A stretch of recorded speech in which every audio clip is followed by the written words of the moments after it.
Welcome. It's my pleasure to introduce our guest speaker, Barbara Lee Bass. Dr. Bass is the Carolyn Bookout Distinguished Endowed Chair of the Department of Surgery at Methodist Hospital in Houston and Professor of Surgery at Weill Medical College at Cornell, New York. Dr. Bass serves as the Residency Program Director at Methodist, and prior to that served as the Program Director in Maryland. She's recognized as a leader in American surgery, a teacher and a scholar. She's been a pioneer in surgical quality, currently serves in leadership roles with both the college and the VA. And her talk today is 40 years is a long time, building the infrastructure for lifelong training and retooling of surgeons. Thank you.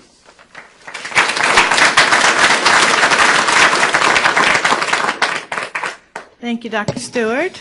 Good morning, everybody. Bright and early on Monday morning. I guess this is your routine. Let me make sure I've got this up and running. There it is. Let's see if this works. Where is it down here?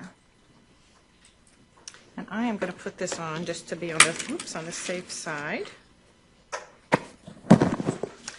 How does that sound? Can you hear me okay? Good? Okay, very good. Well, thank you. It's great to visit San Antonio and this beautiful, beautiful environment and great medical school with many colleagues I've known for many years. It's an honor to be invited to come and speak to you. Let's see if we can get rid of that. There we go. And I'm going to talk about a subject that I think is I obviously think it's important. Not everybody will, but I think that for especially we more mature surgeons in the group, shall I say, we recognize that a lot changes in our careers. And I think in some respects we all spend a lot of time focused on our medical students, our residents, training junior faculty. But, you know, there's a time when we need to realize there's a lot more going on besides that. So that's what I'm going to talk about today. I will say that it's a topic that's an area of interest of mine that came to me primarily given my years at the American Board of Surgery when I served as chair at the board. And, you know, we've examined lots and lots and lots of trainees. I think I'm up to 989 people who've taken the oral examination with me. But the people I care about, I really worry about, are not necessarily that crowd, but the ones who have been out for 10 years, 20 years, 30 years later. So I really don't have any more specific experience in this than anybody else, except that I kind of have been foisted into thinking about it by virtue of many different things. At the college, we think a lot about our fellows that are out in practice. You know, we worry a little bit about our junior people, but really it's the people in practice that are our primary focus. And now in my role as an academic department chair, and we now have about 40 faculty we've raised up over the last 8 years. I got to say, I want to make sure that their futures are as bright as I feel like the careers we've been able to lead in surgery. So, what's this going to be about? I'm going to talk about some of the gaps that I think we have in our educational infrastructure, specifically for that post-GME training cohort. I think that I'm going to talk about some of the infrastructure needs that we have relative to that space, from bricks to mortar to curricula to faculty. I'm going to talk about who's supposed to pay for that. How on earth do we finance developing an entire new infrastructure of surgical training, procedural training, retooling infrastructure for surgeons in practice, much as we have built for medical schools and for GME. And then lastly, I'm going to close with a prototype facility. And I really view it as a prototype experimental facility that I've had the pleasure to build and to develop over the last few years at my place in Methodist Hospital in Houston, Texas. And how do we come to this? I mean, I think it's for any of us who've been in this for as long as I have and longer, I think it's pretty clear to say what the obvious problem is. I went to medical school not in that big colorful part back there, but up there on the top. You see that little black and white diagram of a karyotype up there? Remember the way we used to look at genes was by staining karyotypes, and we had silver stains, and that's what genetics was when I was in medical school. I was going to be a pediatric geneticist for a while, but then surgery bit me at the last minute. But when you think about it now in terms of the amount of science we've had to relearn along the way since medical school, since residency, over the course of our careers. And you think about the very specific, real applied, targeted, molecular targeted therapies we now use, it's astonishing where this science has gone. And somehow along the way, we're supposed to learn all that stuff in addition to take care of patients every day and operate appropriately. Think about the changes in technology and imaging that have happened in our lifetimes. I finished medical school in 1979. That's when I finished my training in 85 and medical school in 79. So I hit the 30-year mark a couple of years ago relative to my formal medical education. And when you think about, I went to medical school, I was a resident when we had our first little CT scans. Everybody remember little ME scans, those little black and white things? We thought they were just the most fabulous imaging in the world. Can you imagine? And this is what we have now, of course. And we have technologies that are, imaging technologies that are looking for application. They often far outpace what we know what to do with them. And yet there's no question that if we look 10 years from now, most of what we do will be image guided. Most of what we do will be minimal access. We'll occasionally still have the big whomp, but there's not going to be much of that. There's going to be very much of that. And it reflects not only the available technologies, but also just our understanding of fundamental disease management, whether it's cancer, trauma, gastrointestinal disorders, I don't care what it is. It's all changing. And somehow or the other, those of us who have trained long before have to figure out how to do it. These are two of my fabulous faculty. One is Dr. Brian Duncan, who's my medical director of MITIE. He's one of those surgeons who lives kind of on that leading technology edge. He was one of the first guys to do an MIS fellowship way back when with Jeff Ponsky. He's a master endoscopist. Shanda Blackman, right next to him, is a thoracic surgeon who does all manner of minimal access thoracic surgery. Believe it or not, it's good stuff. It's good for patients. We manage complications of surgery in fashions that actually get people through this without killing them with our efforts to help them. But much of it, very much of it, is just so counter to the principles that I learned as a surgeon relative to dealing with leaks and abscess and all this. You can't believe this stuff works. It works. But it's a whole different set of technologies and skill set that somehow along the way we're going to have to make sure we do it. It's also, as you see, technologically in the environment complex. But compare that to medical school. This is where I went to medical school. Many of you students are here at this medical school. This is where you really get your fundamentals. And it's not just necessarily the particular scientific aspects that you learn, but it's just that whole repertoire of how to think, how to incorporate, how to learn. The luxury of medical school, let me tell you, it's astonishing for those of you that are still medical students. Just this rich environment that you just constantly soak up good stuff. It's just fabulous. Think of what the infrastructure is that medical schools have, though. These incredible layers of faculty and GME and stuff and resources and simulation and all that kind of stuff. It's just astonishing when you think about the investment that we have made in this infrastructure. Money, very, very well spent. But it really is kind of your most basic of fundamental platforms for you to build the rest of your life on. And I think our residencies are the same way. So I'm really not worried about expanding our medical schools and making them better. They're fabulous, in all honesty. There's always things, you can do little things better and better, but they're really fabulous. But in our residencies, this is our young residency way back several years ago, and it's gotten bigger and bigger. It's a wonderful group. Wayne Lindstrom, who's one of your radiologists, spent a year with us last year as a PGY1. And but these two are just layer upon layer of supervision and learning and immersive kind of environments. I'm not worried about GME. I mean, we can always do something a little bit better. We can tweak it here or there, but the fact is it's safe, it's effective, and it provides an incredible platform for you for the rest of your life as a surgeon.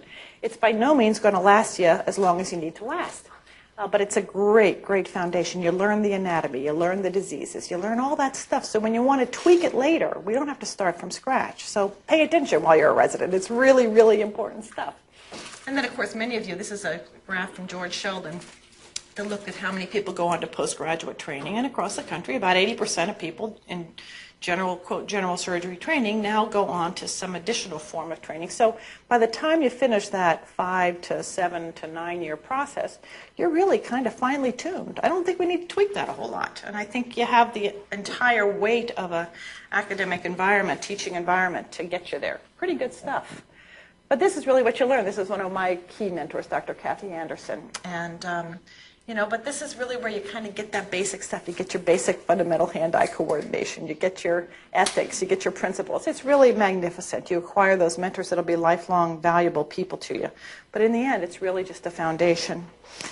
And when you look at any given moment in time, about 10 to 13% of our surgeons are in some form of training. The other 85 to 87% are in practice.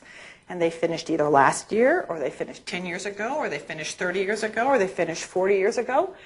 In Houston, Texas, we have surgeons that are practicing that finished over 50 years ago. And I'm sure that's true here as well. I mean, it's just, we don't give it up. And somewhere along the line, we train ourselves, we retool ourselves, we learn in a variety of different ways to do that. But in all honesty, you all are sort of lucky. You live in a place like this. You have a university right next to you.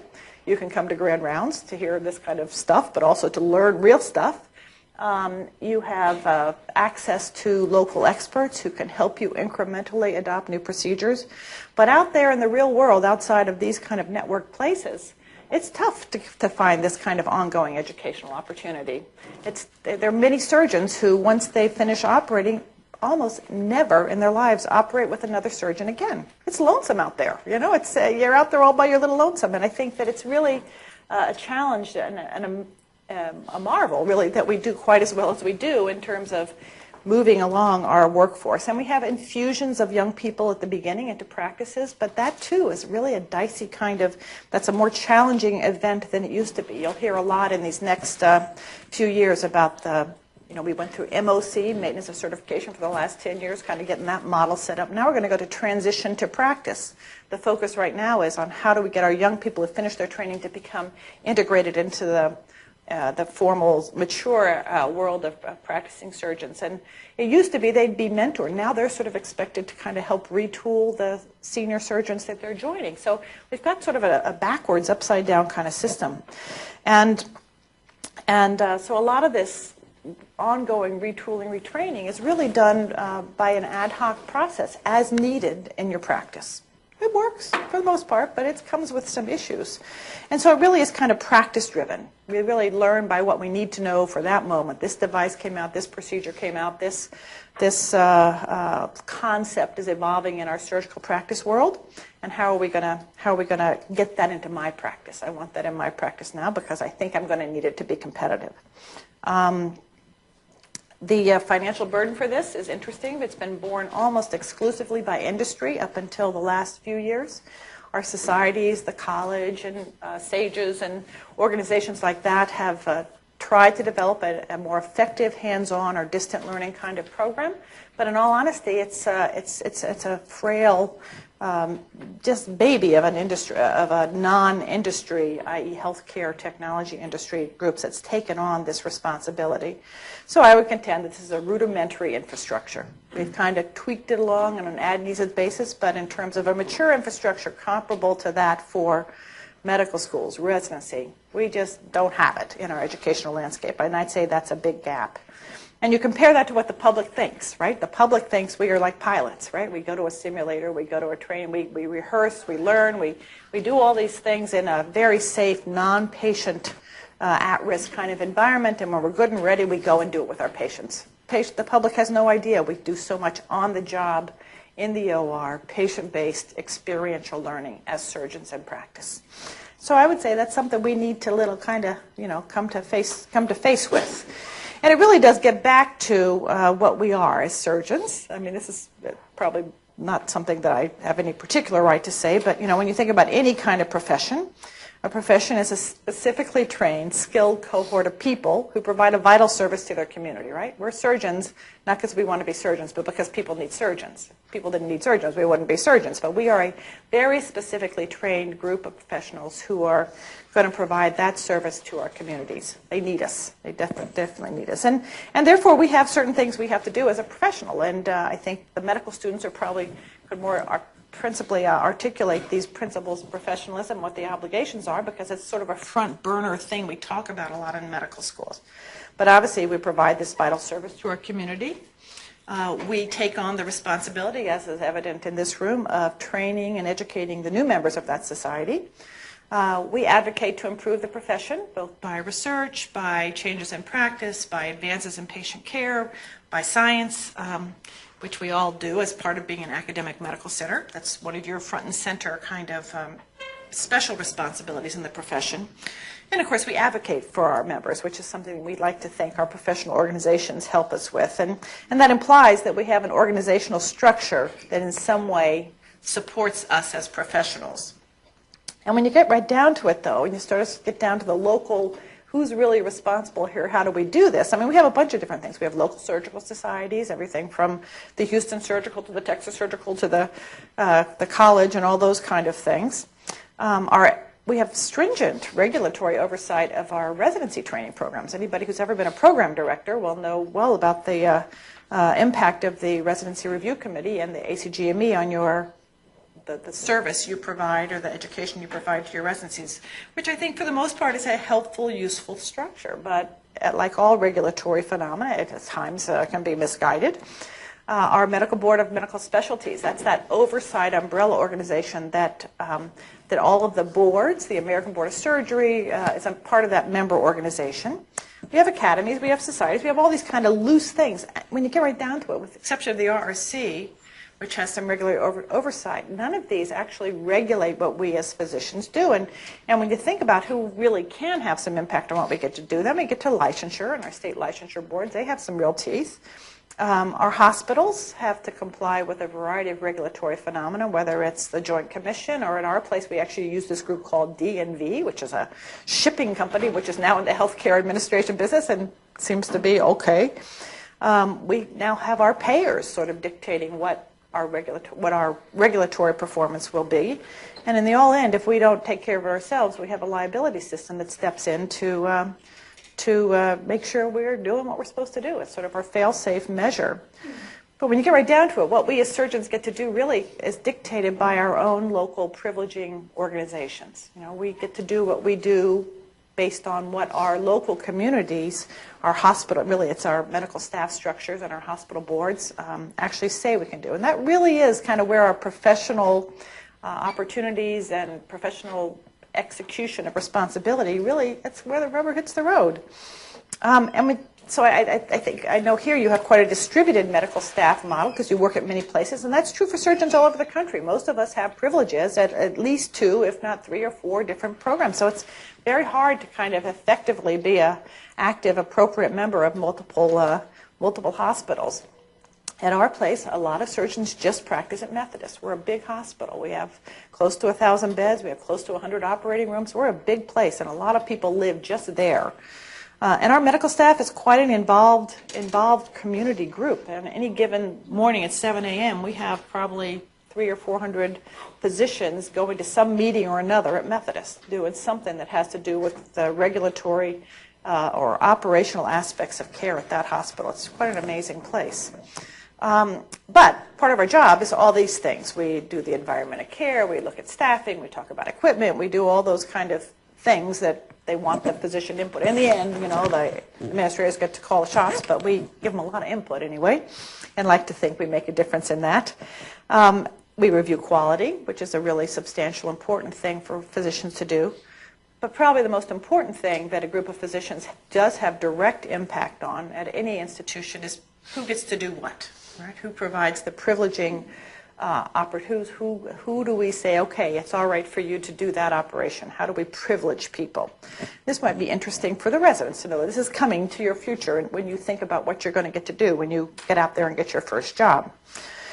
Interesting, it's probably one of the diciest things that a hospital has to do if you really get down to the nitty-gritty who deserves to do what based on experience, outcome, etc. So we use a lot of surrogate measures these days. We don't actually look at your own individual results. We look at the body of training you've had. We look at your record of licensure. We look at your claims history, decide whether that suit was worthwhile to be noted or whether that was just something we don't need to worry about. As you all know here in Texas, and a lot of you, Dr. Stu and others have been involved in the work showing that with tort reform, and interestingly enough, liability or malpractice claims is a book of business that has just about gone away in Texas, which is fascinating. You go up north where tort reform has not happened. Let me tell you, malpractice is still very much alive and well. And here in Texas, I think really because of the efforts of physicians at tort reform, we've seen that book of business for attorneys practically disappear in this state, which is truly astonishing, and which also shows you the fact that many of those claims are, in fact, not justified. So, but then the other side of privileging, and again, this is kind of the way sometimes it plays out, though, and there are many places that don't have an active, engaged oversight program here. And so we see darker sides of the privileging process come in, market advantage or disadvantage, new technologies. This one's going to get to do it, this group's not. Everybody doesn't want to give up surgical privileges, even though they may not have done a pancreatectomy till 15 years ago. I still want to keep that privilege. I know I could do it if I had to. And I think we need to take a really close look at that. Interestingly enough, this is our board structures for you residents. The American Board of Medical Specialties is a big umbrella organization made up of all of our boards. Boards are that body that doesn't certify programs, it certifies individuals. So this is the place where you go and take your examination after you finish your training. You do your many years of training, 5, 6, 7, whatever it is. You go and take that written exam, your oral exam, and then you become, quote, certified by the American Board of Surgery.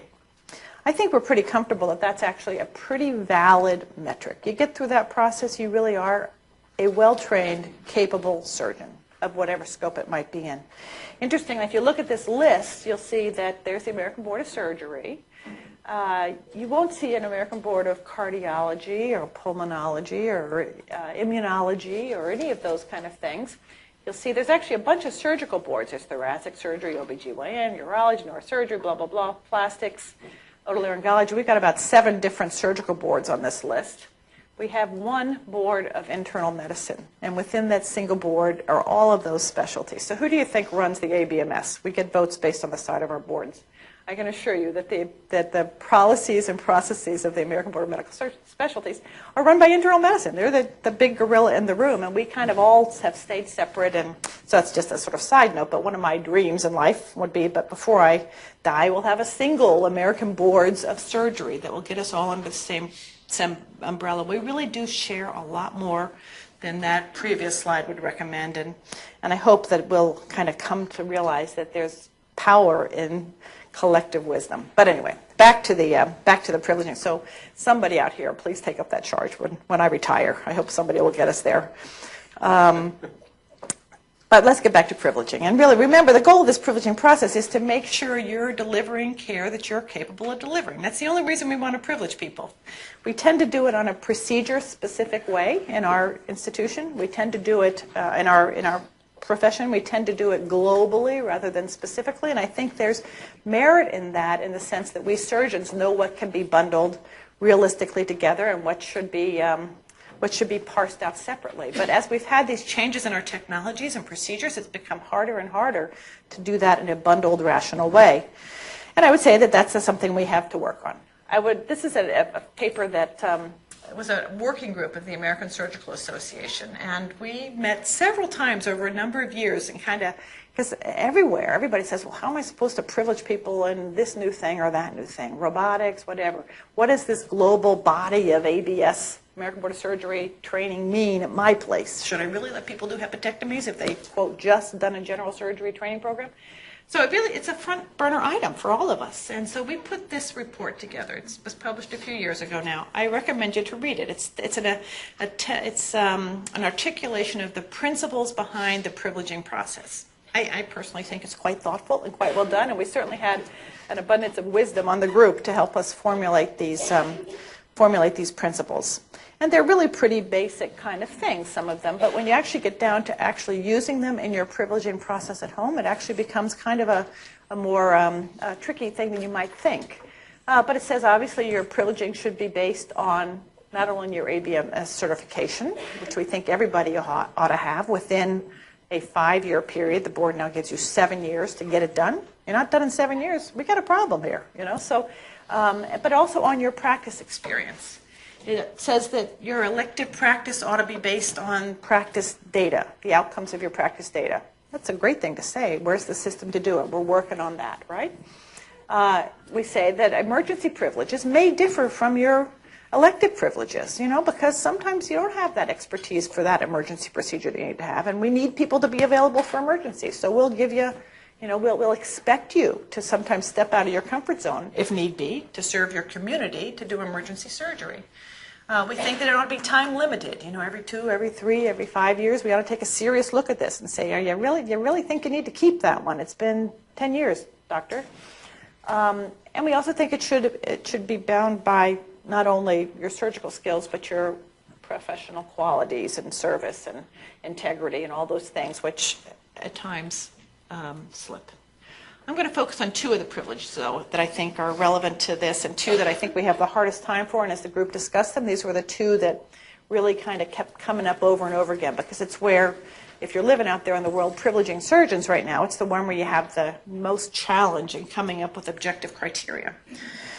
This was principle number 5 out of 8. 5 was granting criteria for granting new privileges should be based on new education and training and demonstration of technical proficiency in a proctored training environment with post-privileging review of practice experience in the new procedure for an appropriate interval.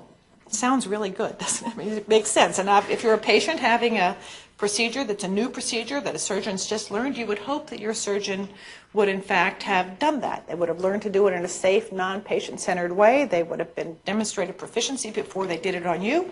They would then, as they're incorporated into their practice, carefully track their outcome and have appropriate retraining as need be. And it's actually not a new concept. CESTI actually articulated this back in the late 80s. CESTI is the Committee for Emerging Surgical Technologies and Education. This committee was formed in the era of laparoscopic bile duct injury. This is where this committee came. And, but it says very clearly, this is what you ought to do, right? You've got to learn what you're going to learn. You've got to try it in a safe environment. You've got to try it under supervision. And eventually, we've got to know whether it worked or not. So it's not old. But the fact is, if you go to look like, where does this actually happen? How do we actually do this? We don't have it. We just simply do not have this luxurious infrastructure for many, many surgeons in our big community of American surgery to get this safe and trained opportunity. The urologists actually figured this out and published this back in 2009 in terms of robotic surgery. They articulated this. They said most people need about a 2-week retooling experience in robotic surgery to get this right. I want you to know that most people will do about a 36-hour, 12 hours one day and 6 hours the next day kind of hands-on training experience. It talks about the guidelines and the certifying body for national oversight, not industry. Right now we haven't got that yet. Legal clarity on proctoring and teleproctoring. Right now if you're a proctor you can go and look but you can't touch, and maybe that's not so right, and you don't dare touch because you might get sued if you do. So it's really kind of a fascinating list, again, that they published as the official guidelines, and yet to this day has really not come to fruition.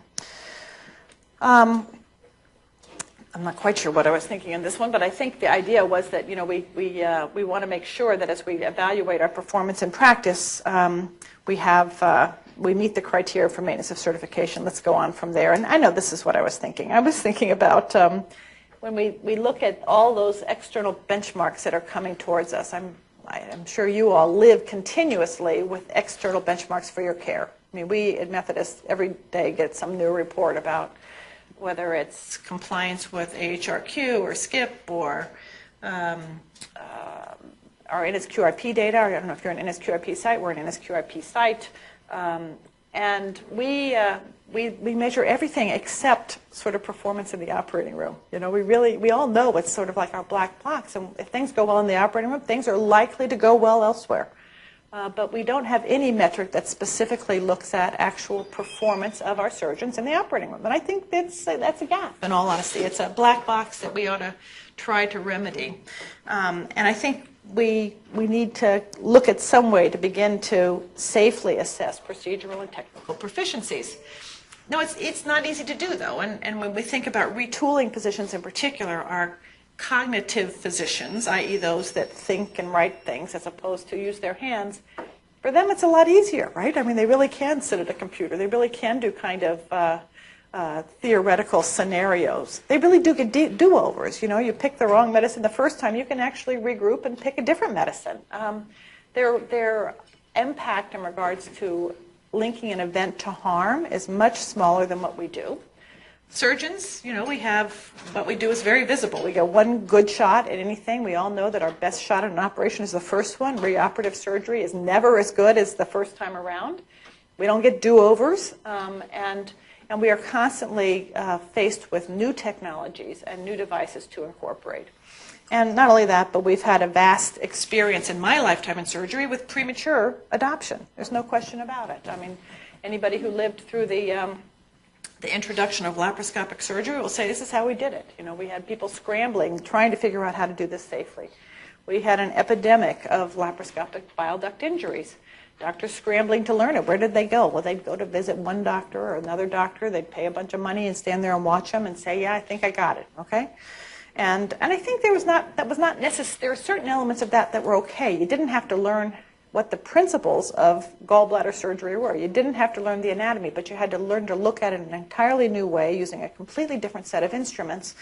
And we didn't have the place, we didn't have the stuff in place to do it. This was, this was in Albany, but the same kind of thing appeared in the New York Times more often than not. And we now have lived through a couple of different iterations. We've had the same kind of thing happen in robotic surgery.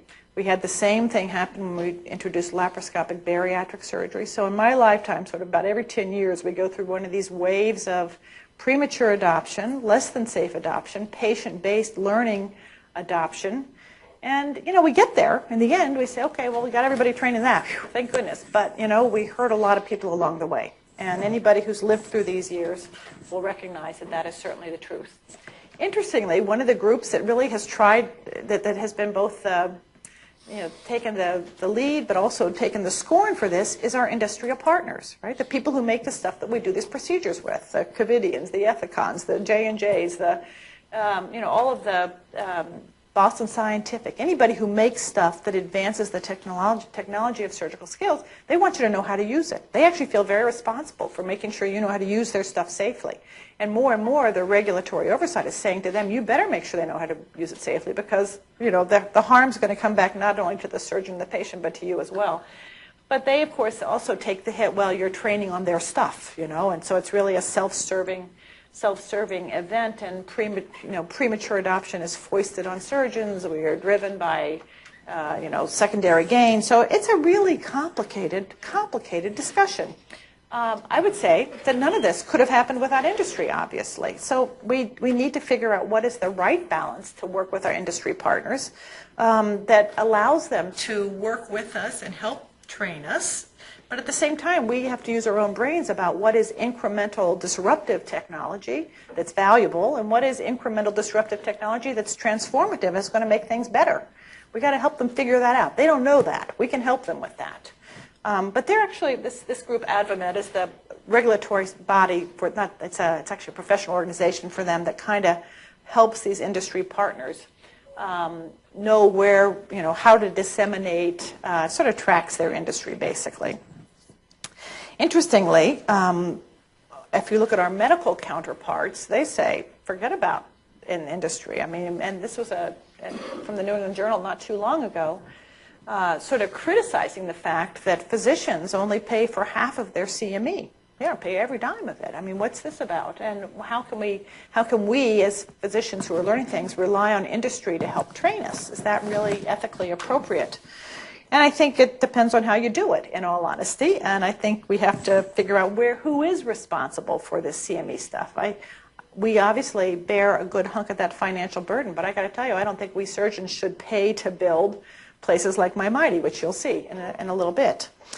We have to pay for our own education to a certain degree, but we also have to recognize this is a benefit that accrues not only to the surgeon, but to our societies. The American College of Surgeons takes this very seriously as well. And about, probably 7 or 8 years ago, set up this network of education institutes to try and build a better infrastructure that would allow dissemination of technologies, educational curricula of all sorts. It's primarily focused for medical students, really residents, and a lot of it is sort of targeted to primary learner groups, is what I'm trying to say. Dr. Carlos Pellegrini was the guy that was the regent at the time that sort of led this initiative.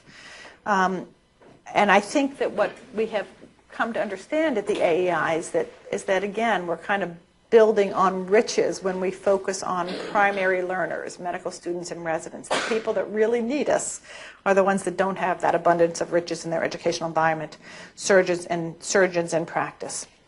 Once again, back to this, given all of that gap in criteria 5, i.e. train it, learn it, all those kind of things, what are we going to do? Well, this was Principle 8. Our Principle 8 was finally the wrap-up for that statement of the problem, and that is that we got to build a new infrastructure to support surgical training and retooling for surgeons in practice. We don't have it, we need it. So that was our final principle of this. And now I'm going to move on to sort of a demonstration and a showcase of what we have developed in Methodist. Really and truly, I had a long career, 20 years as a surgeon scientist. I did intestinal epithelial biology for 20 years and was funded by the NIH and the VA and everything else for many, many years. I gave that up when I moved to Texas, and part of that was the opportunity to move to a different type of research. And I would say that educational research like this, building a prototype facility, very much qualifies as a research endeavor. I don't know what this place is going to be. I sort of have a concept in my mind as to what I think it needs to be, but I really do view it as a research prototype facility that will serve a specific translational research project, i.e. surgeon retooling in our country, and I'm very curious to see how this all plays out. But when I got there and we wanted to kind of start thinking about who is our educational group, as you know, our medical school's in New York, maybe you don't know that, but our medical school's in New York, so we don't have a lot of access with students, and we're really sort of a fiercely independent academic model hospital. We're going to have our own clinical programs, our own residencies, and when I looked around that vast Texas Medical Center and my recent experience at the board, I said the group that really needs us educationally are these surgeons in practice. Who's taking care of them? And given where we are, we have a real opportunity there. So I pitched this concept to our board shortly after I arrived there and said we're going to do this retraining, retooling center for surgeons in practice, blah, blah, blah, and we're going to call it MITIE. And there was a chuckle in the room, and the board kind of said, yeah, right, okay. That it was catchy. I can tell you, within 2 months, MITIE was a concept that was like front burner item in our place. This was now almost 5 years ago, and it took us 5-6 years to get the place built. We started in different stages. We've now moved to our final home, and over the last 2 years, we've had over 15,000 surgeons come through this place for one form of retooling or another, which to me happily speaks to the incredible demand there is out there for this kind of an opportunity. And our book of business is constantly evolving. This is what our mission is. It's not you residents, it's not you students. Of course, our residents, all of our GME programs use MITIE regularly for their primary learner groups and skills training and simulation and all those kind of things. But this is the group it's targeted for. It's for healthcare professionals seeking to maintain excellent clinical skills and acquire new ones. Our primary goal is to link that to quality outcomes by education. I mean, you're only going to get better and learn more and have better quality if you know what you're doing and are prepared to do it well. We also think it's very important to conduct research on this process, whether it's technology development or whether it's the educational process itself, the assessment process. So this is both an educational and a research center. This whole building, again, this sort of reflects the transformation of Methodist over the last 9 years. This is our brand new research tower. It opened 2 years ago now on the right there. That brownish building, that's Methodist. Right across the street on the left side is Anderson. This is the top of the Treviso garage. So just behind us is Baylor College of Medicine. On the other side is Texas Children's. We are right in the heart of the Texas Medical Center. And this is a facility that has been used by physicians from every one of those institutions. It's a resource for our community as well as for the entire nation. In fact, many, many surgeons from around the world have been to visit us. This is what the footprint of the place looks like. And I can tell you it took us 2 years to get this designed and built to incorporate the function of the place into the design of the place. And it's about 35,000 square feet altogether. We want you, when you come in there, to feel like you're at a serious place. You know, you walk in, this place is a zappy, great-looking place. We had an LA design firm that helped us with it. I gotta say, I picked every color. It was fun. But it really, we want you to know you're not going down in the basement somewhere. You're a valuable surgeon. You're taking 2 days, 3 days, whatever, away from your practice. We do a lot of work on Fridays, Saturdays, and Sundays at this place because that's when surgeons are free. We've got about 15 FTE who work there now that are highly trained veterinary people and technicians and all that kind of stuff. But we want you to know you're here and we're going to treat you well. We're going to treat your time valuably because it is valuable. But you come in there and be amazed how much activity goes in that little space when you have a bunch of learners there together. They talk about what they do in their practices. They talk about what they're there to learn. It's really an astonishing fermentation vat of activities. You go from that into this space, which is our virtual surgical amphitheater. This is a very small space. It's got about 25 seats in it. Each person has their own little computer screen, and we can link each of those little screens up there on the wall into any of our clinical operating spaces in the entire institution. So if you're there to learn endoscopy and you're a team of physicians and maybe your nurse came with you or your OR tech came with you, you all can sit there and watch the procedure in a two-way interaction with surgeons in practice. You might say, oh, maybe this is why Methodist was willing to do this. And it's true. I mean, you come to Methodist to learn this thing and they see our surgeons doing this stuff. I guarantee you that there is some secondary gain for us in that. I mean, it's part of one of those reasons why would you spend $40 million building this place? Well, part of it enhances our access to the community in terms of referrals for complex works. I'll be honest about that. But the vast majority is dedicated really to surgeon retooling and retraining. And for those students up there, you see that little picture there on the top left, that's usually the way you will look in the operating room, right? You sort of look over the top, you say, you see that, and you go, oh, you see that. But, you know, the fact is you don't. And even historically back, we have those amphitheaters with very engaged, but you can't see anything from that distance, right? Well, in our place, you can sit there and watch whatever view you want. You want to look down the scope, you look down the scope. You want to see the whole room set up. If you're the nurse, you see the whole room set up. You can pick your view. You have two-way interaction. It's really just a fabulous, much better way to view surgery. And so you sort of learn there what you're going to learn while you're there with us for that day, day and a half, 2 days, whatever it happens to be. You then go back into our procedural skills laboratory. This is 15 full stations. It looks like 15 operating rooms, but it's one big open space, so you can walk back and forth and share things with each other. Those of you who've been to IRCAD, Jacques Marescot's place, will recognize this kind of open phenomena, which really allows surgeons to share. And when this place is full of 75 learners, let me tell you, it's a fabulous experience. We do a lot of the fellows courses, whether you're a cardiovascular or endoscopy, whatever. This is Michael Roan teaching one of our flexible endoscopy courses, I think, to the MIS fellows. We also do a fair amount, this is an interesting one we're doing. We're doing a fair amount of industry rep training. So they want to know they want to understand their devices better. So they come and get hands-on experience, which is a fascinating group to train. This is Brian Duncan again, who is the medical director there and has just been phenomenal in making this place work. As you see, we use a variety of different models. Down there on that bottom, that little pink thing, that's actually a pig stomach. We use a lot of pig explants. So you don't need to use a whole pig if you want to learn to do endoscopy. You can take out the esophagus and the stomach, and it's a very cheap, nice way to do a lot of very, very realistic models. So that's one of our things is how do you make the best model at the best price? But we can do everything from cadavers to live porcine models to explants to simulated models, whatever you need to really get that real live hands-on experience. And any of you who have watched surgeons operate, you residents and students know that until you hold that instrument in your hand, you haven't done the case. You don't understand what it's like. And so it is that tactile fluency experience that you can get in this environment that you can't get anywhere else. And you can get it without hurting patients here. You then go back into our different research operating rooms. Again, image guidance is coming. I guarantee you, everything we do is going to be image guidance because our imaging is so good, and it's safer, and it's better once you know how to do it. And many of us don't know how.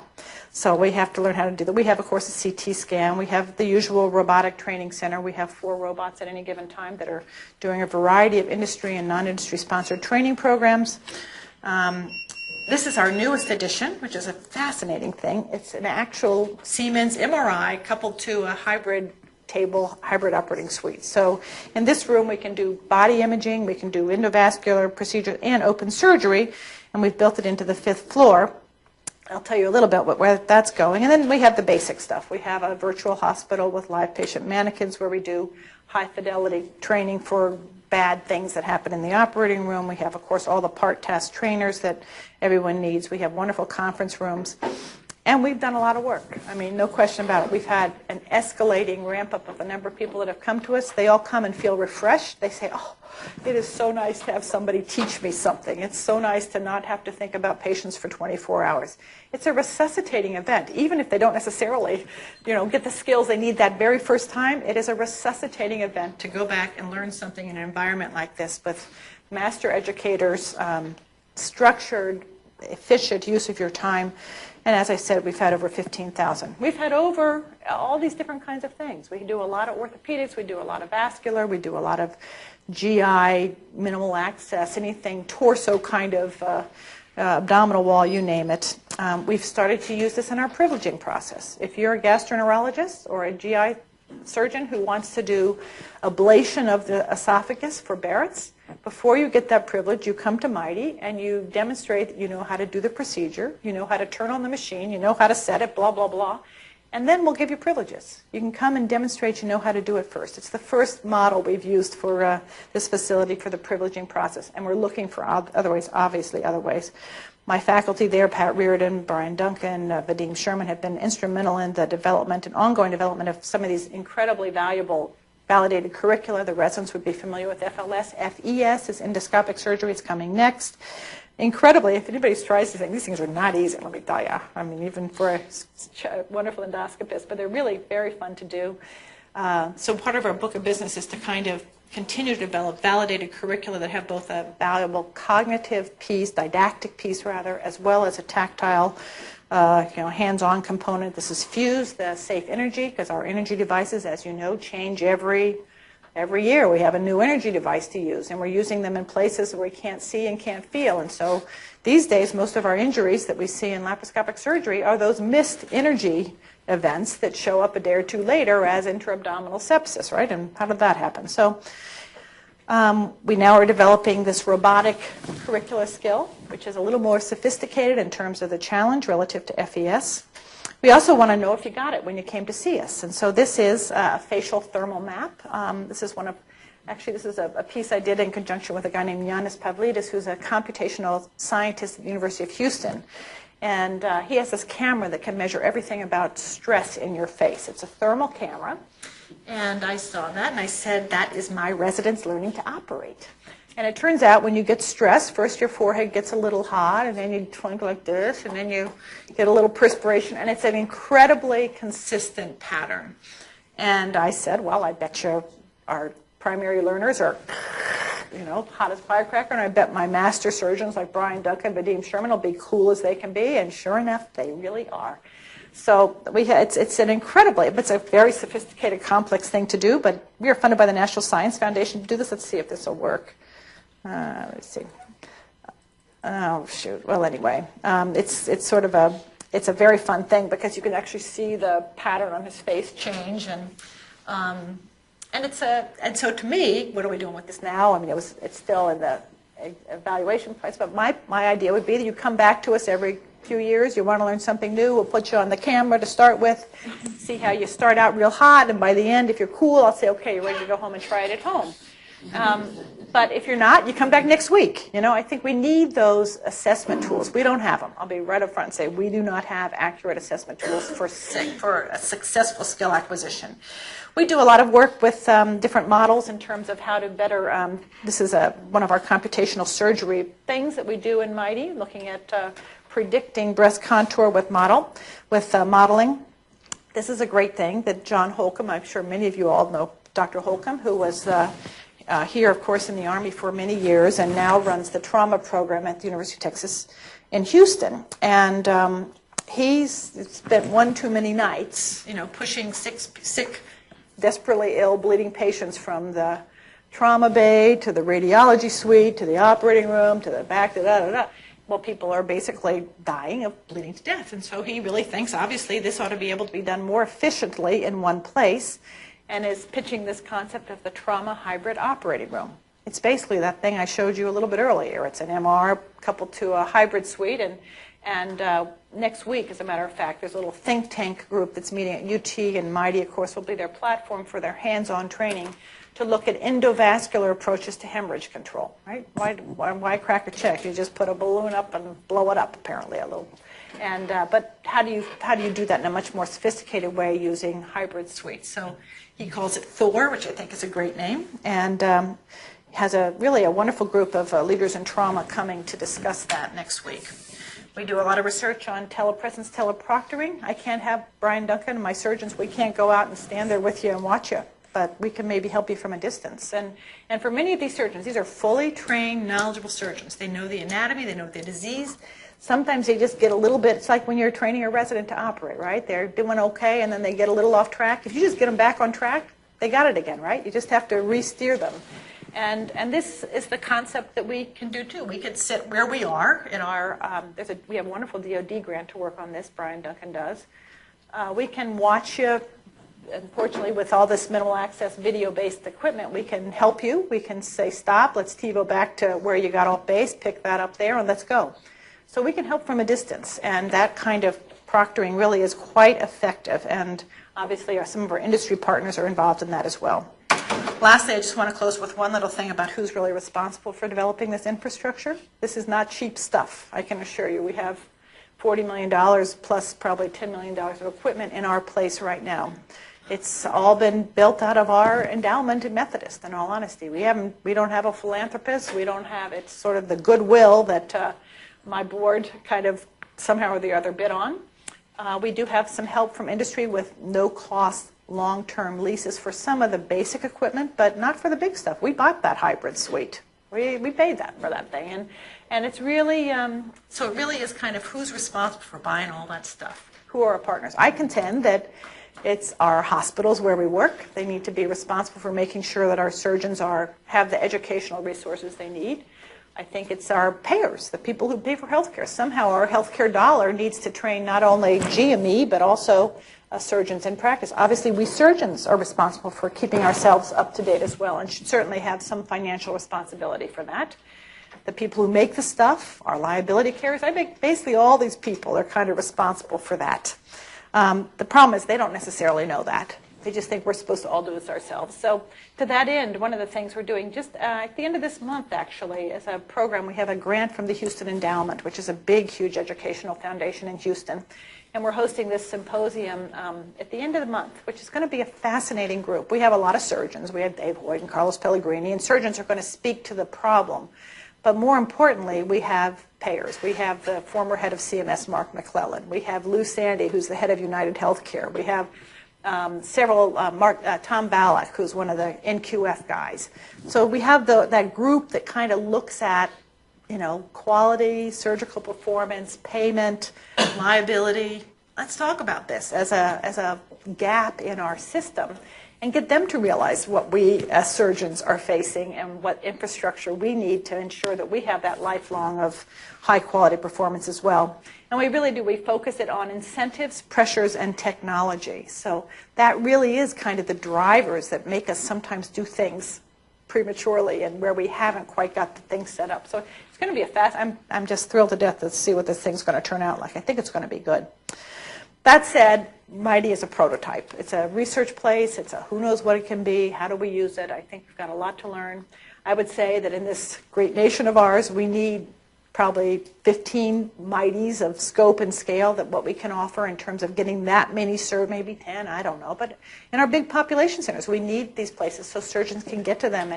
And I'd like to see them as their educational home. You come back every 3 to 5 years. You get resuscitated, you get refreshed, you get assessed. And we incorporate that into that incredibly valuable group that gives us so much of their lives for so long. And hopefully we'll get there. We have the one in Houston. There's one coming along in San Diego, which is more medically school focused. There's a huge place in Tampa now that's coming along. I think we're getting there. And people are beginning to recognize this is a gap we have. So I hope that you'll all have a chance to visit sometime. I appreciate your attention. Thank you.